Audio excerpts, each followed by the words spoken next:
मुरैना में शराब पीने से मौत का आंकड़ा लगातार बढ़ रहा है और कल रात फिर 3 लोगों की मौत हो गई, जिससे मरने वालों की संख्या बढ़कर अब 24 हो गई है। वहीं शराब कांड की जांच के लिए 3 सदस्यीय दल मानपुर गांव पहुंचा और जहां टीम के सदस्यों ने मृतकों के परिजनों के साथ चर्चा की। मानपुर के बाद जांच टीम बागचीनी थाने भी पहुंची और जांच टीम में अपर मुख्य सचिव राजेश राजौरा, एडीजीपी एएसआई मनोहर, डीआईजी मिथिलेश शुक्ला शामिल है। जांच दल आज रात को ही वापस भोपाल लौट आएगा। अभी हम लोगों ने मानपुर गांव का भ्रमण किया और इसके बाद हम लोग छेरा और बाकी जगह भी जाएंगे और अभी हम बागचीनी थाने में सभी दस्तावेजों का अध्ययन कर रहे हैं। बहुत प्राथमिक समय होगा इस समय कुछ भी निष्कर्ष निकालना, परंतु इसकी जड़ में जाकर और जो भी इस पर विस्तृत रिपोर्ट बनेगी, कौन दोषी थे और सिस्टम में क्या परिवर्तन की आवश्यकता है जिसके कारण से ऐसी घटना की पुनरावृत्ति न हो, ये हम माननीय मुख्यमंत्री जी को, मध्य प्रदेश शासन को ये रिपोर्ट जो है टीम अगले 3 दिन में प्रस्तुत कर दी। मुरैना में शराब पीने के बाद 24 लोगों की मौत के बाद प्रशासन लगातार छापेमार कार्रवाई कर रहा है और मुरैना के छेरा गांव में तालाब में बड़ी मात्रा में शराब मिली है। बड़ी मात्रा में शराब तालाब के किनारे छिपाकर रखी गई थी। ग्रामीणों की सूचना पर पुलिस की टीम ने दबिश देकर शराब पकड़ी है। आपको बता दें कि छेरा गांव से ही मानपुर गांव के लोगों ने शराब खरीद कर पी थी और जिससे अब तक 24 लोगों की मौत हो चुकी है। लोग जो अभी हुई है घटना, इसके परिप्रेक्ष्य में यहाँ पूरे गांव में सर्चिंग कर रहे हैं, खेतों में, तालाबों में, हर जगह तलाशी कर रहे हैं। तो तलाशी के दौरान खेतों में भी कुछ मात्रा मिली है, तालाबों में भी फेंकी गई है। तालाब में घुसा के हम लोग निकलवा रहे हैं वो शराब, आप यहाँ देख भी सकते हैं फैली है, लेकिन अभी मात्रा नहीं बताई जा सकती। वो पूरा जब इकट्ठा हो जाएगी तब पता चलेगी एक्चुअल मात्रा उसकी। भिंड में अवैध शराब बनाने के कारखाने का वीडियो सोशल मीडिया पर वायरल होने के बाद आबकारी विभाग और पुलिस हरकत में आ गई है। पुलिस ने टीम बनाकर मेहगांव विधानसभा के अकलूनी गांव में छापा मारा और छापेमार कार्रवाई के दौरान 5000 पौवे और शराब बनाने वाला केमिकल बड़ी मात्रा में जब्त किया गया है। बताया जा रहा है कि ये अकलूनी गांव राज्य मंत्री ओपीएस भदौरिया का गृह गांव है और पूरे मामले का खुलासा तब हुआ जब इस शराब फैक्ट्री से जुड़े एक शख्स ने सोशल मीडिया पर एक वीडियो शेयर किया जिसमें अवैध शराब की पैकिंग की जा रही थी और जब ये वीडियो आबकारी विभाग तक पहुंचा तो प्रशासन के कान खड़े हो गए और आनन फानन में छापा मारकर अवैध शराब के कारोबार का भंडाफोड़ किया।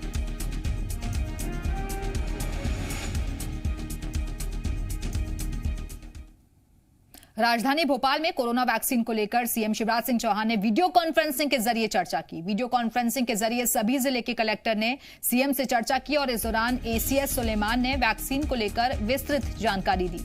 वीडियो कॉन्फ्रेंसिंग में बताया गया कि पहला टीका किसी सफाई कर्मचारी को लगाने का प्रयास किया जाएगा और 16 जनवरी को सुबह 9 बजे वैक्सीन लगाने की शुरुआत की जाएगी। इस दौरान सीएम ने कहा कि दुनिया का सबसे बड़ा अभियान 16 जनवरी से शुरू हो रहा है और पीएम को बधाई देता हूं कि वो दूरदर्शी हैं और संकट को पहचान मार्च से ही सभी व्यवस्थाएं संभाली। वैक्सीन संजीवनी बूटी है। सीएम ने कहा कि फ्रंटलाइन वर्कर्स जैसे पुलिसकर्मी, राजस्व अमला भी सुरक्षित होना जरूरी है।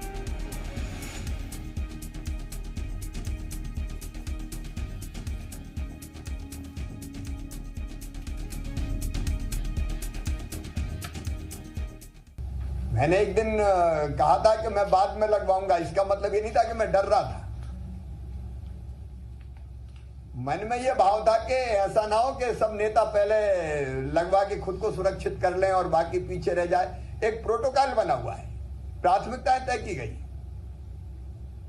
और वो प्राथमिकता पहले वो जो दूसरों की जान बचाने के काम में लगे। हमारे अस्पताल में सफाई कर्मी है, हमारा नर्सिंग स्टाफ है, हमारे डॉक्टर्स हैं, सबसे पहले उनका सुरक्षित रहना जरूरी है।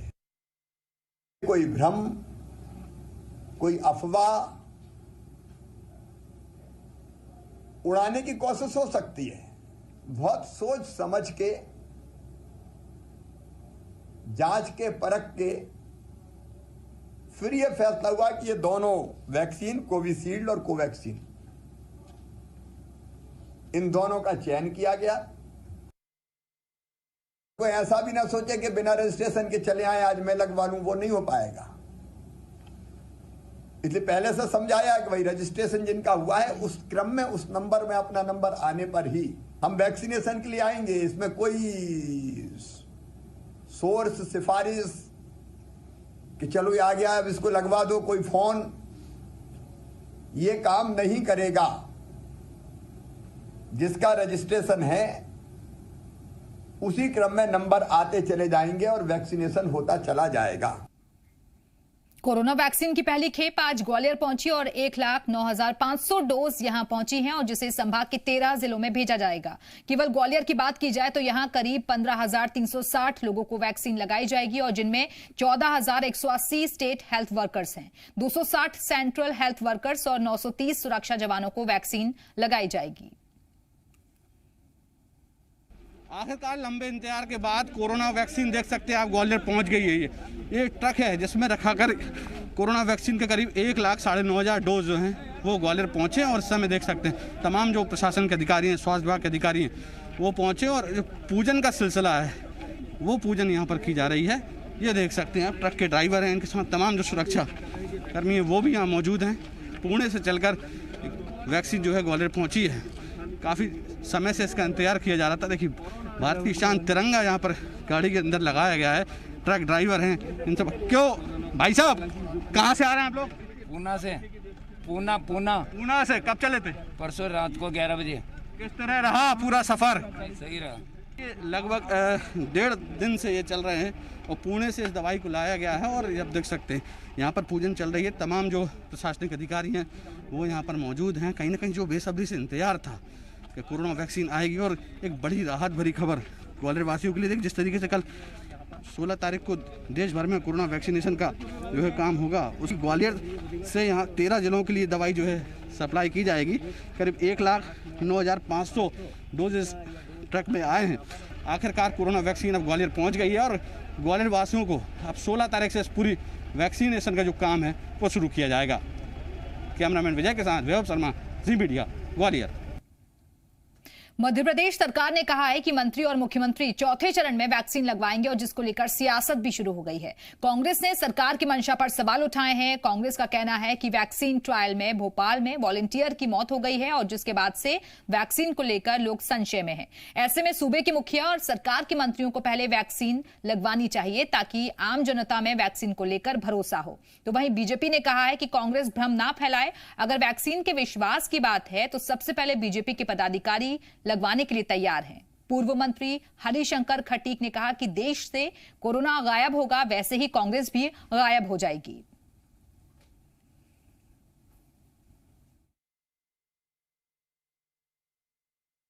सरकार के माननीय मुख्यमंत्री महोदय 2 बार पॉजिटिव पाए गए हैं, तो हम चाहते हैं कि, और जनता भी चाहती है कि पहले माननीय मुख्यमंत्री महोदय, फिर उनके मंत्रीगण, उसके बाद ब्यूरोक्रेसी के लोग, इस तरह के लोग जब वैक्सीन पहले लगवाएंगे तो जनता में विश्वास आएगा। विश्वास की सख्त आवश्यकता है और सरकार जनता की भावनाओं को नहीं समझ रही।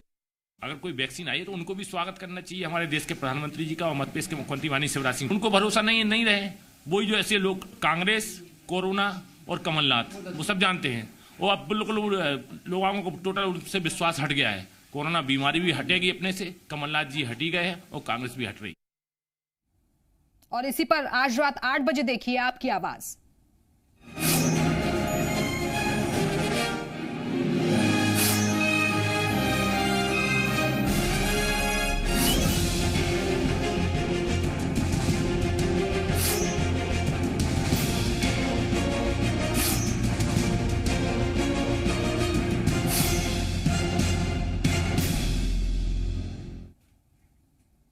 भोपाल में आज मंत्रालय में वाइल्ड लाइफ बोर्ड की बैठक हुई और बैठक में सीएम ने मध्य प्रदेश को टाइगर स्टेट के बाद तेंदुआ स्टेट बनने पर बधाई दी है। मध्य प्रदेश के सभी नेशनल पार्क में नाइट जंगल सफारी, बलून सफारी शुरू करने पर चर्चा हुई। जंगली हाथियों के रेस्क्यू, घड़ियालों की संख्या बढ़ाने के अलावा मध्य प्रदेश की टाइगर स्टेट के रूप में स्थिति मजबूत करने पर भी चर्चा की गई। बैठक में स्टेट टाइगर स्ट्राइक फोर्स के सशक्तिकरण पर चर्चा के साथ ही बाघों की संख्या बढ़ाने के लिए सतपुड़ा, नोरादेही, संजय गांधी अभ्यारण्य पर भी चर्चा की गई। अफ्रीकी चीतों की संख्या बढ़ाने के लिए कूनो, माधव, गांधी सागर और नोरादेही राष्ट्रीय उद्यान पर चर्चा की गई। ये चारों भारतीय उद्यान भारत में चयनित किए गए हैं और जिनका भारतीय वन्यजीव संस्थान देहरादून ने सर्वेक्षण का काम भी पूरा कर लिया है। आपको बता दें कि देश में कुल 12,852 तेंदुए हैं और जिनमें से 3,421 सिर्फ मध्य प्रदेश में हैं।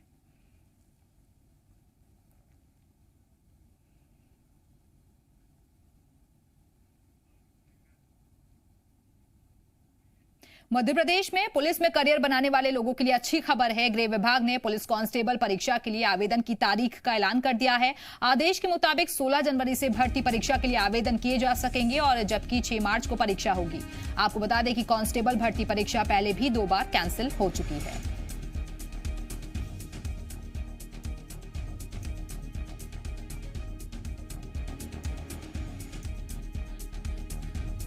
तो पुलिस कांस्टेबल भर्ती परीक्षा के लिए आवेदन 16 जनवरी से शुरू होगा और आपको बता दें कि 6 मार्च को यह परीक्षा होगी। लंबे वक्त से लोग इंतजार कर रहे थे और आखिरकार वो इंतजार खत्म हुआ। तारीखों का ऐलान कर दिया गया है।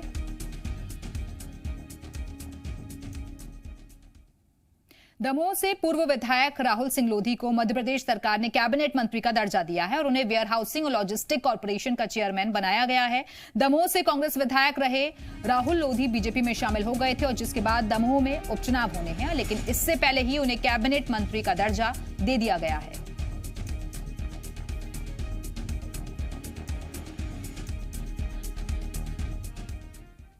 राज्य सरकार ने जन अभियान परिषद की भर्ती सेवा नियम 2018 में बदलाव किया है और नए नियम के मुताबिक अब मुख्यमंत्री किसी अशासकीय व्यक्ति को भी महानिदेशक बना सकेंगे, जबकि कार्यपालक अधिकारी के पद पर राज्य सरकार किसी को भी नियुक्त कर सकेगी। कमलनाथ सरकार ने जन अभियान परिषद को आरएसएस के लोगों की नियुक्ति का केंद्र बताते हुए बंद करने की कवायद की थी। कई लोगों की सेवाएं समाप्त की गई थी, लेकिन बीजेपी सरकार आते ही अब जन अभियान परिषद को फिर सशक्त संस्थान बनाने की कवायद शुरू हो गई है। सरकार ने जन अभियान परिषद में रिटायर्ड आईएएस को महानिदेशक के पद पर और कार्यपालक अधिकारी के पद को प्रतिनियुक्ति पर आईएएस को पदस्थ करने की अनिवार्यता खत्म कर दी है।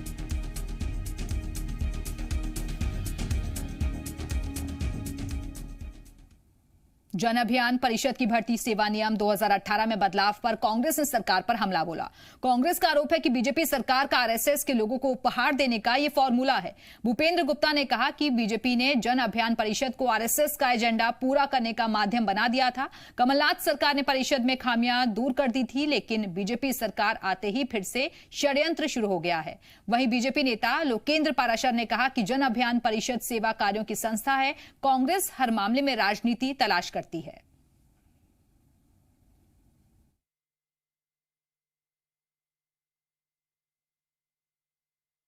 सरकार ने गजट नोटिफाई किए, गजट नोटिफिकेशन जिन रूल्स का किया है, उन्हीं रूल्स को आज तोड़ने की इस सरकार को क्या जरूरत पड़ी। इसका अर्थ ये है कि वो शासकीय वित्त के प्रति जवाबदेह होगा। उसकी जगह प्राइवेट और निजी लोगों को घुसेड़ कर और उन्हें वित्तीय अधिकार देने का मतलब है कि बहुत सारे लोग इस बात की योजना बना रहे हैं कि वो शासन के और जनता के धन में, अमानत में खयानत करें और उनकी कभी जांचें ना हो, उनकी कोई जवाबदेही ना हो। देखो, कमलनाथ जी हो या कांग्रेस के कई लोग हों, उनकी पुश्तें गुजर जाएंगी। वो आरएसएस के लोक कल्याण को, जन कल्याण को, समाज कल्याण को समझ ही नहीं पाएंगे। उनको गाल बजाने के अलावा कोई काम नहीं आता। मकर संक्रांति के मौके पर इंदौर में आयोजित कार्यक्रम में बीजेपी के राष्ट्रीय महासचिव कैलाश विजयवर्गीय ने पतंग उड़ाई और गिल्ली डंडा भी खेला। इस मौके पर कैलाश विजयवर्गीय ने कांग्रेस नेता सज्जन सिंह वर्मा के विवादित बयान को संस्कारों की कमी बताया। कैलाश विजयवर्गीय ने कहा कि माता पिता ने संस्कार नहीं दिए हैं और इसीलिए वो कृपा के पात्र हैं। उनको माता पिता ही ऐसे मिले हैं तो कोई क्या कर सकता है। अच्छे माँ बाप के अच्छे बच्चे होते हैं। आपको बता दें कि सज्जन सिंह वर्मा ने कहा था कि लड़कियां 15 साल में प्रजनन योग्य हो जाती हैं और उनकी शादी की उम्र 18 साल ठीक है।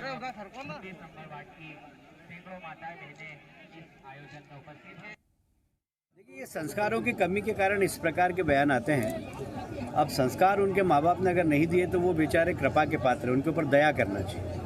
तो उसके ऊपर कोई, अब उनको माँ बाप ही ऐसे मिले, कोई क्या कर सकता है। अच्छे माँ बाप हो तो अच्छे संस्कार मिलते हैं। उपचुनाव के बाद पतंगबाजी का यह पहला त्योहार है और लिहाजा पतंगों के पेच में सियासी पेच की याद ना आए, ऐसे कैसे हो सकता है। मकर संक्रांति पर बिट्टन मार्केट में पतंगबाजी का आयोजन किया गया, जिसमें मध्य प्रदेश बीजेपी अध्यक्ष वीडी शर्मा शामिल हुए। पतंगबाजी के दौरान सियासी पेच का भी जिक्र हुआ और सियासत में किसने किसकी पेच काटी, इस पर बात करते हुए बीजेपी कार्यकर्ता और समर्थकों ने आपस में ठहाके लगाए।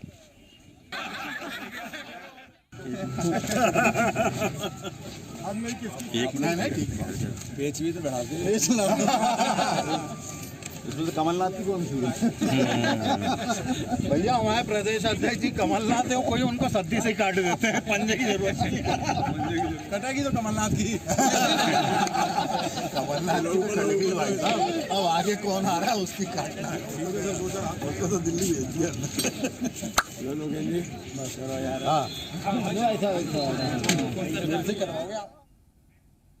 बालाघाट में सड़ा और बदबूदार गेहूं बांटने के मामले में बीजेपी ने कांग्रेस पर क्रेडिट लेने का आरोप लगाया और बीजेपी ने कहा कि सरकार ने पहले ही खराब हो रहे अनाज को बाहर कर दिया था, फिर भी अगर कोई सप्लाई हुई है तो उसे वक्त पर रोका गया है। इस मामले में जो भी दोषी होगा उसके खिलाफ कार्रवाई की जाएगी। आपको बता दें कि बालाघाट में सीहोर से सप्लाई किया गया था, बारिश में भीग गया था गेहूं।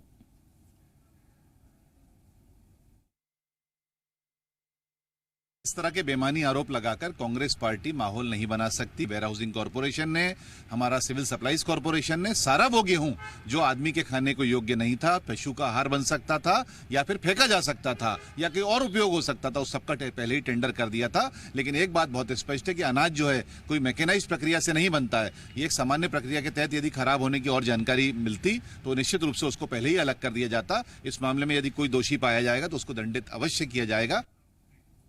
इंदौर के बंगाली चौराहे पर फ्लाईओवर का काम अब जल्द पूरा होगा। दरअसल माधवराव सिंधिया की प्रतिमा की शिफ्टिंग नहीं होने के कारण फ्लाईओवर का काम अटका हुआ है। प्रतिमा की शिफ्टिंग के लिए जगह फाइनल करने के लिए मंत्री तुलसी सिलावट और विधायक महेंद्र हाडिया और कलेक्टर मनीष सिंह ने दौरा किया और जगह फाइनल की। प्रतिमा को ब्रिज के कॉर्नर पर शिफ्ट करने का फैसला लिया गया है। 29 करोड़ की लागत से बनने वाले इस फ्लाईओवर के पूरा होने में करीब 4 महीने का और समय लगेगा।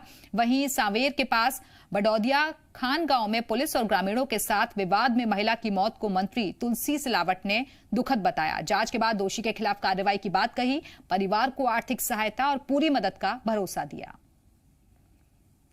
यहाँ पर हमने बगीचा भी बनेगा और जैसा आपने पिपलियाना ब्रिज के अंदर देखा कि इसके 3 जो वो हैं बोगदे वो खाली रहेंगे, उसमें कोई किसी प्रकार का कोई निर्माण या कोई गतिविधि को अंजाम नहीं दिया जाएगा। अभी ये पुल बहुत शीघ्र बनकर जनता को समर्पित कर देंगे।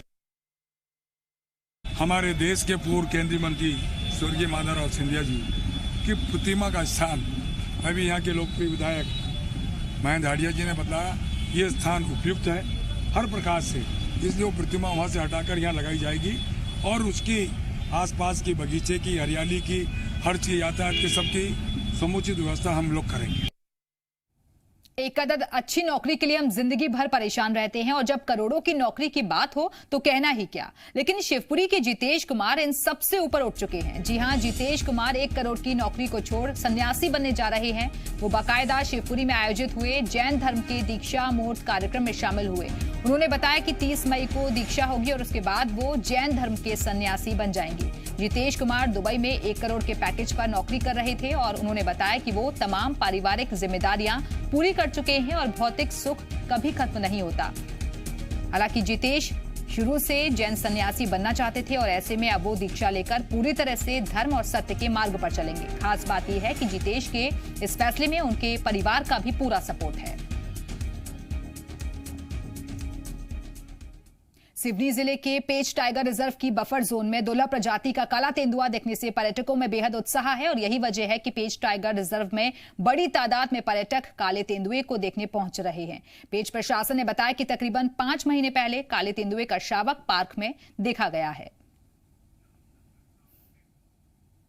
सिवनी में वन विभाग की ओर से आदमखोर बाघ को पकड़ने के लिए लगाए गए पिंजरे में एक तेंदुआ जा फंसा, जिसे विभाग ने सुरक्षित कोपी झोला के जंगलों में छोड़ा है। विभाग ने यह पिंजरा आदमखोर बाघ को पकड़ने के लिए लगाया था। दरअसल कोपी झोला गांव में पिछले कुछ दिनों से एक आदमखोर बाघ की दहशत है और बाघ एक महिला और 12 साल के बच्चे को भी शिकार बना चुका है।